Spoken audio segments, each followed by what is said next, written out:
I wore my tiara for you. Did you notice? I did notice. When I walked in straight away, I noticed there was no hat. I was like, okay, like, oh man, we're going this route today, huh? I worked on my outfit too, so I would look less like an Easter egg. So, I like the colorfulness though. Yeah, but I was a shoe-in for a peanut M&M commercial last week. So do you have a favorite M&M commercial? Oh man, none of the ones that are new, right? None of the woke ones, to be honest with you, right?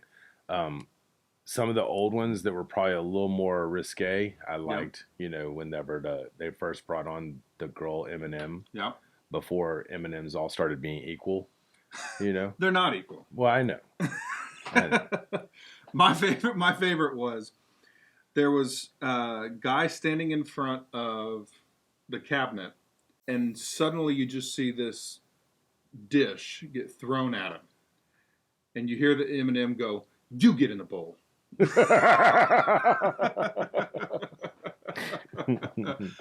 I found it more humorous than I think the majority of the viewers did. Yeah. But it was just my kind of humor. Yeah. You get in the bowl. Yeah. Just so much. That sounds like attitude. little boy M&Ms. Yeah, exactly. You do this. You get in there. Yeah. Absolutely. Speaking of commercials, not M&M related, I really like the Dr. Pepper commercial where it's a more recent one where the dude's playing the guitar. The long-haired guy. Yeah, the Prince guy. Yeah, he's doing the Prince knockoff, but he reminds me for some reason of one of those late night talk show hosts. I can't remember which one. Right? I'm not really invested in that. Gosh, if you compare their faces, you would know exactly what I was talking about. But he's got short, dark hair. I know that probably doesn't. Not Jimmy Kimmel. Maybe Jimmy Kimmel, or no, who looks similar to Jimmy Kimmel that's not Jimmy Kimmel. It's not Jimmy Kimmel. It's the other guy. I don't know. Not Jimmy Fallon. Maybe. I don't really know any. I don't watch that kind of TV. Okay. To be honest with you, I don't. You watch Gut Health. Yes. That's the one. Yes. Yes. My kids actually chose that, though. Wise choice. Yeah. I watched stuff. Listen, another thing that our kids watch is this series, and it's all in Chinese.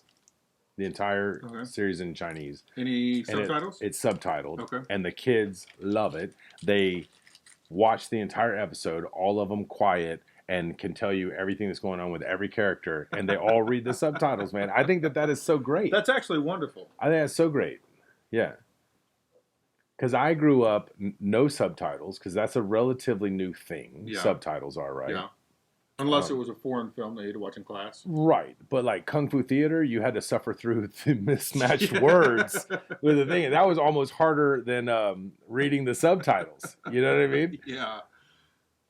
So you're like, is he really talking? Is that the guy talking or is the other guy? That does not seem to match that. Yeah, face. Why is that voice coming out of that head? Why does he sound so calm, but he's moving so aggressively?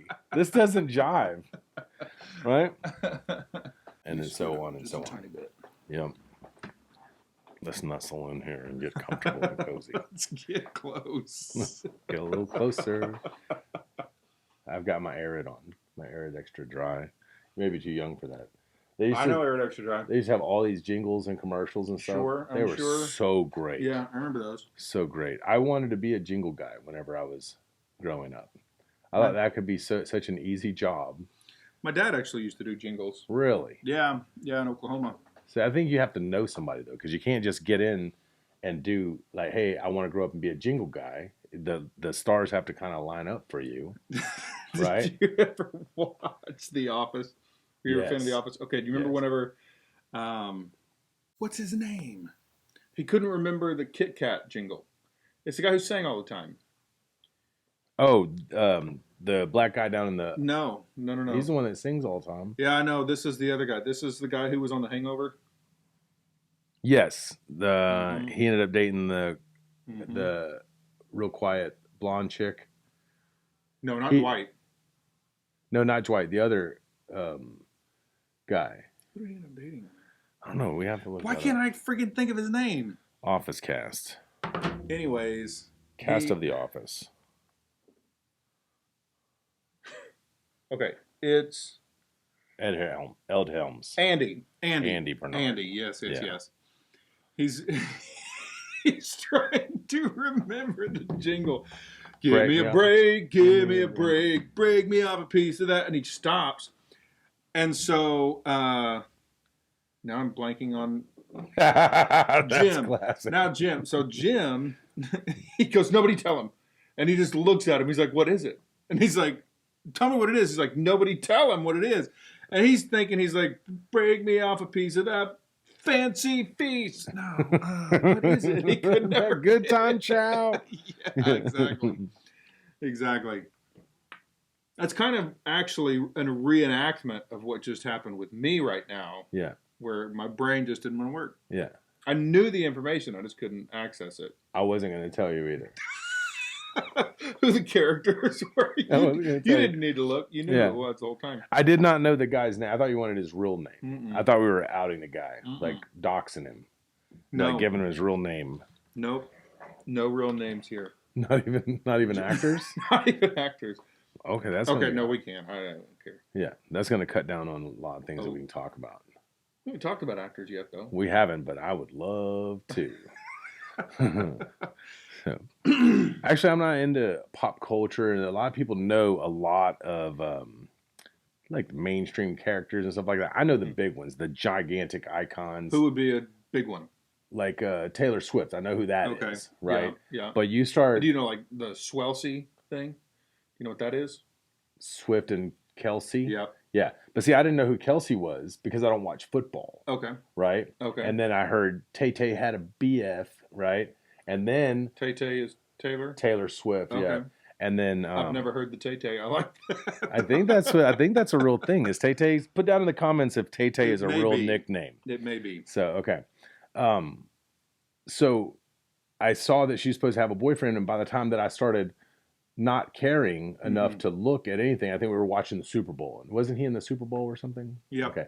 And so then by the time you're like, okay, not a big deal. I didn't watch the Super Bowl to see who Taylor Swift's boyfriend was or anything. It's just like you're starting to see who that is because they showed the play and then they cut to her. And then there's the chick dressed like a cat doing all the crazy stuff. Yeah. I don't know what was happening. Who? Really? You haven't seen that? Yeah. Like they cut scenes up to her and her entourage. They were doing like devil symbols and all that kind of stuff. I remember that. They call her Kitty Spice or Cat Spice or something. Ice Spice. I think it's Ice Spice or something. I Spy. I Spy. Yeah. I Spy with my little eye. Something crazy. Oh, do I need to cover up my tattoo? No. We don't want to go straight. Yeah. Bring down the heat in here. I've got my tattoo showing all the time. Right. Yep. Nice. I like it. Yeah, I got this one for our 10-year anniversary. The only one I've got. I want another one. Really? I just haven't found anything else that I'm willing to permanently put on my body yet. Oh, I'm tatted up. Yeah. Not like sleeves or anything like that. She's got one too. Yeah, that's nice. That's sweet. She couldn't get it on her 10-year anniversary because she was pregnant. Yeah. Because, you can't get a tattoo if you're pregnant because you may induce labor. Really? Because of the intensity of the pain? Yep. That makes kind of sense. Yeah. So she got it on our 11th anniversary. Right. Or as the hobbits would say, 11sies. 11sies? Yeah. So me and the kids watched the first Lord of the Rings installment. Nice. I think 2 weeks ago. Yeah. It took us 2 days to watch it because it's an extremely long movie. It's a very long movie. But they watched it. They loved it. They're excited to watch the... why are you winking at me like that? Because my contact's going up. Oh, okay. I was like, where is this going? Are you making a pass on the camera? Well, it was like the slow wink too. It wasn't just like you weren't just like tossing at me like, oh, you're doing a great job. You're like, and I was like, okay. Should I start talking low into the microphone? Like, how does that feel, baby? Yeah. Lower. How does that feel? How does that feel? Yeah. Do you remember that? Austin Powers? Yeah. I'm not a big pop culture guy. There's people that I know, but people watch films, man, and they remember all these cool scenes from and stuff. Once I was past 14, I don't remember any. Even then, I probably didn't remember it. It's like, I don't know if it's childhood trauma or whatever that causes you to prioritize things that you think about and remember, right? But just like earlier, you were asking me, oh, do you know that guy? And I was like, and she's like, oh, you'd know him if you saw him. I do know faces. I'll recognize you and know that I've met you before. Mm-hmm. But unless you're right in my circle of stuff that I need or am or committing resources What's to. my name? Chris. Oh, I can't say Cigar Chris. Chris. You can right. say Chris. Okay. I don't know. You tricked me on that one. That was a trick. That was like, it was a trick question, and you failed. Right. You're out of here. Get out. Yeah. No, but that guy. But that guy, and I'll remember him when I see him, and we shake hands. Hey, man, how's it going? I sat and talked with him the first daddy-daughter dance, I think, 2 years ago. Yeah. And but you couldn't. I was at that one too. But you couldn't pay me on a bet to remember the guy's name, and that I hate that about myself. Yeah. I hate that because that's one of the secrets to being successful is remember everybody's name, right? And use their name when you talk to them. People really like it. I would love to find somebody who is extremely successful who's terrible at names. Right? Yeah. No. That's their point, is that doesn't work out like that. That's interesting. But unfortunately in my life, and I'm pretty popular. Maybe that's my problem. Yeah. And at work, people remember my name, right? Yeah. Hey, blah, blah, blah. And I'm like, hey guy, hey dude. Hey, what's up, bro? It's good to see you again, brother. Hug, like we're super tight. Because we are, but only in that context. Yeah. You know what I mean? Yeah. So work friendships are interesting. They are. I've had some really, really close work friendships, and then you change jobs and you never hardly ever talk to them. I see them at a conference or something, and I'm like, "Hey, how's it going? It's so crazy to see you." Yeah. You know, but that's the extent of it. I even had a guy that I worked with. He came here with his work or something. He was, raising Cain downtown. Ended up going to jail. And so he called me in the middle of the night and said, "Hey man, I'm in jail." And I said, "Okay." I took my motorcycle down to the bond guy and hocked my motorcycle to get him out of jail that night. Yeah. Wow, that's a work friend. Yeah. That's impressive. But we had been like super tight work friends. You know what I mean? Okay. And but I'm like that with a lot of people. Like if I'm going to be a friend with you, then I'm like, let's bypass all of the stuff. And be like, let's just be friends, man. Like, you can count on me to be your friend. Otherwise, like, the whole build-up, man, you need a whole lifetime ahead of you for that build-up now to build a relationship. Yeah. And I'm like, I'm going to be on that point. I just got to get to the good part, That's interesting. I don't think that I've had many relationships, I think, where I can count on people. Right. And so I've always, it's kind of like Fight Club. Remember whenever he calls them the single service friends on the plane, whenever he first meets Tyler Durden, he says, "You are by far the most interesting single serving friend I've ever met." And he goes, "What does that mean?" Whenever you go to a hotel, it's a nice hotel, they've got the single service soap, they've got the single service. What I mean? Yeah, so, okay. Single use. Yeah. Yeah. One and done. Yeah. And I don't like that about myself, about my experience. I mean, I really do want to change that. Yeah. But it's not been my experience that people are really there. You know? Yeah. And so that's very admirable. Yeah. Well, I went through a lot of life to get to that point. Yeah. You know what I'm saying? And I've told you some about the stuff that I went through, a while back or a long while back. But I decided at a certain point in my life that I didn't have time for all of the minutia and the stuff that didn't count and the not being able to count on people. I just quit surrounding myself with those types of people, right? And then a big thing, and this sounds maybe a little cheesy, but I learned about gratitude. Yeah. Right? I learned to be grateful of having people in my life and being able to just know people, right? Mm-hmm. I spent, growing up, we bounced around and moved around a lot and stuff, so I don't have those root friends. Like my wife knows people from her reunion in high school, dude. I couldn't, on a bet, tell you anybody that I went to high school with. Wow. You know what I'm saying? My prom date, maybe I remember her name. Yeah. I remember mine. I married her. Right? Yeah. I did not. Yeah. So how do you go about weeding out? You said you don't waste your time on those people who don't necessarily have that same value. Yeah. How do you weed them out? Honestly, I have that eye now. Okay. After doing what I did for so long, Yeah. I just got that eye, buddy. Yeah. I got that eye. Yep. And if you are skis, man, I'm like burp, or I'll watch you if my dog reacts weird to you. Seriously, I trust Dogs are all of great. those things, Yes. man. Yes. Yes. It's and I now I don't bring everybody to my house to have my dog check them out and stuff, but we've had really good dogs that are like that. I mean, I've met dudes that I thought were super duper cool, and we hung out, and you know, I disclosed stuff that I retrospectively wish that I hadn't disclosed because the dude turned it. My dog hated him. Huh. And I'm like, no, this guy's so cool, da da da. And then dude turns out to be a total sack, man. Total sack.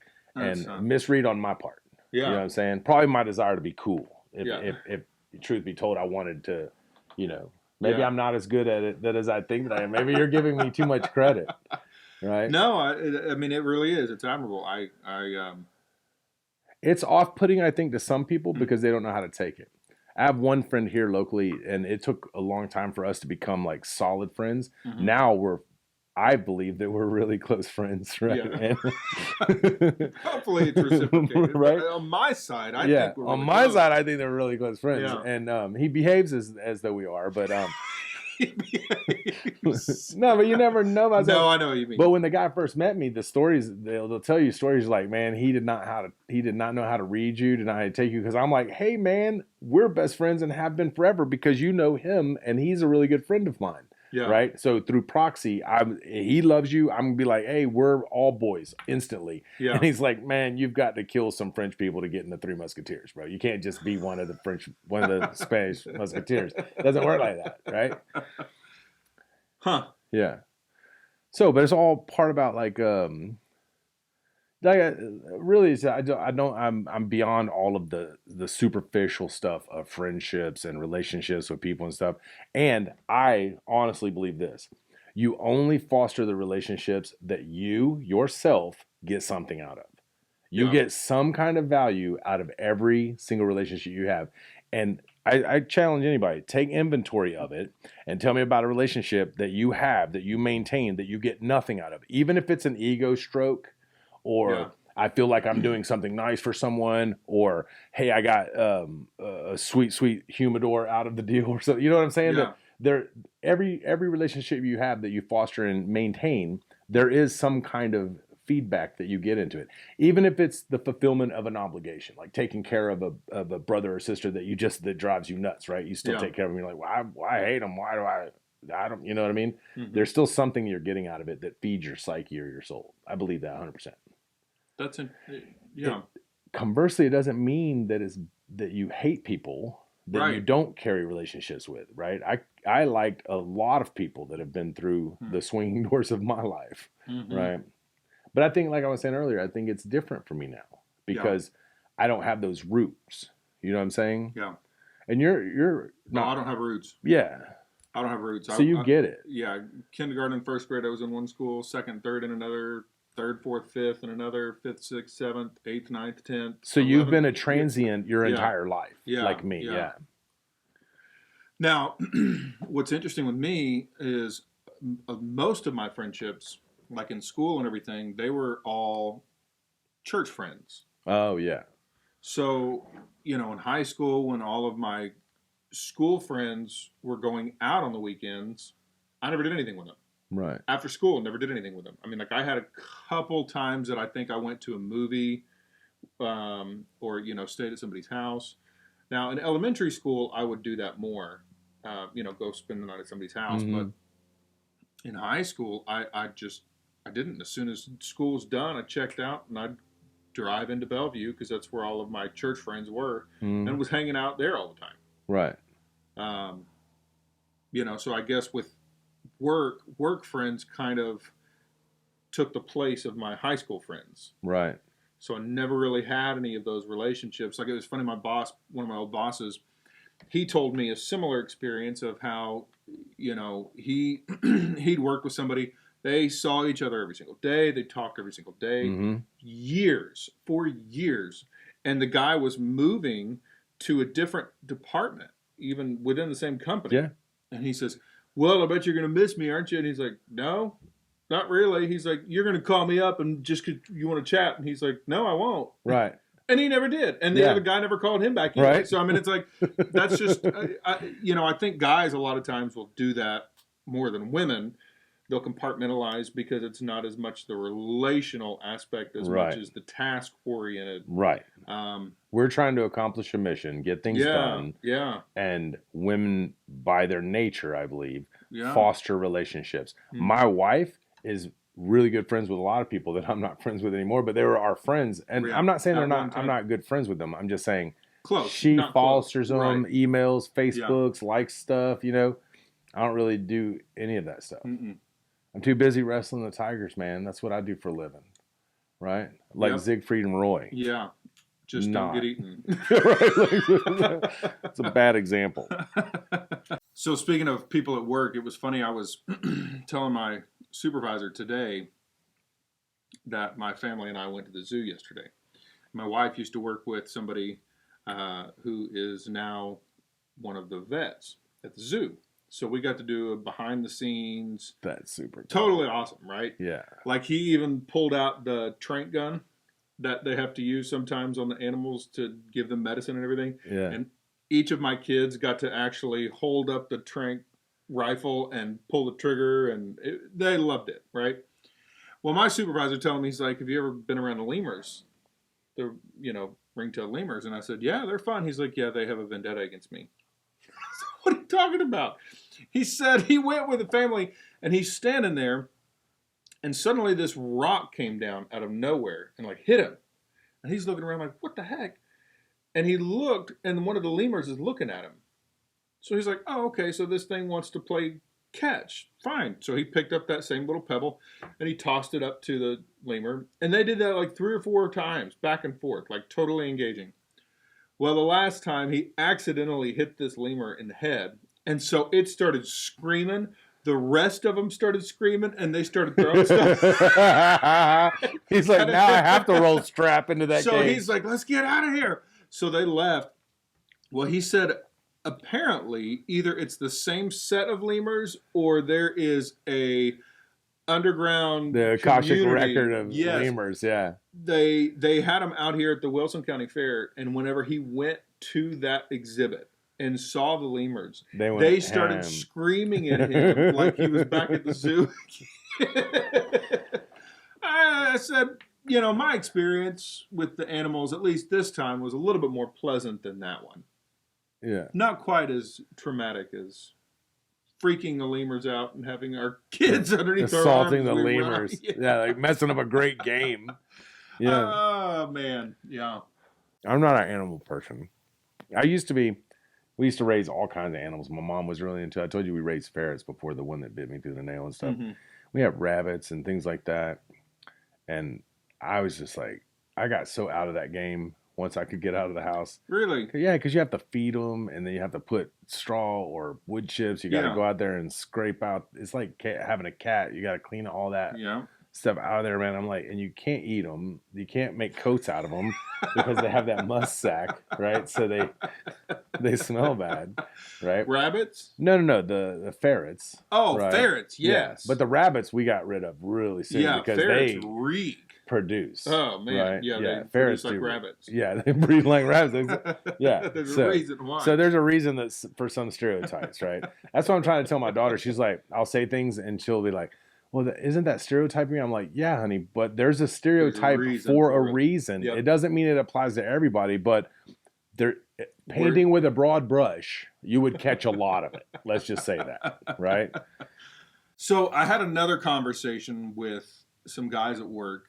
And if you are in the dating game, you may have experienced this. But I work with some younger guys, and they're single. And one of them talked about how it's so hard to date now. And I said, why? And as soon as I said why, oh man, did I open the floodgates. The 2 guys who were in there, both of them are in their 20s. One of them is with a girl right now. And he just went on and on about how incredible the girl is that he's with. He'd been engaged, and he said, this girl is a rare gem, a total find. He's like, I don't know how I got her, but I am so thankful for her. He said, I came home the other night and she took my boots off for me. He said, I almost started crying. And I said, oh, yeah, I can understand that. And both of them were talking about how girls now are so adamant about this feminist movement and the idea that they don't need a man to provide for them. Anything a man can do, they can do. So why would they need a man? So they actually will go out of their way to prove how much they don't need them. As a man, that's very, very frustrating. Because and as I was having this conversation with him, I said, all we want to do is just find a woman that we can love and cherish and treasure and do all that we can to make them happy, to keep them safe, to provide for them. All the things that are in our very core that we're designed to do, and yet this idea that women don't need men. Choose the bear, right? You've heard that one. I've not heard that. What is that? Choose the bear. Choose the bear. So if you were stuck in the woods and you had the choice of being with a man or a bear, who would you choose? Is this a question for me? Because I'm going to have to make that awkward choice. Most women are choosing the bear. No, they're not. Yes, they are. They say they feel safer with the bear. That's legit. So a lot of guys are getting stereotyped. Yeah, I mean, they're getting stereotyped. They're getting punished by society. They are getting targeted by women. And why would you want to try and even pursue a relationship with that? They were telling me about one girl who has a date with a different guy every single night. She only goes on one date, and she does it because she doesn't want to pay for dinner. And she gets a free meal every single night. That's not dating, though. No, but the guys That's usury. That's usury. The guys are hoping to get a relationship, get an opportunity to grow a relationship. And they don't know that her background motive is not sincere. No. And that's one of the things, though, that you have to weed out through. And like full disclosure, I'm way, way out of the dating scene and happily out of the dating scene. So my frame of reference is probably skewed, admittedly. But that's something that seems like should come out pretty quick, especially if she's only giving you one date anyway. Well, it's going to come out after one. Yeah. It depends on, well, where is she having them take her to? I don't know. But that's the type of stuff that they say they're dealing with. And see, I cook, so I would just be like, oh, I'll feed you, girl, but you come into my house, you know? And make her a nice dinner there. It's still a meal she's not having to pay for. You're having to pay for it. That's okay. But then I get to put all of the be love, some Publix $9 steak, be love action going on. You know, I'll be in my element and comfortable.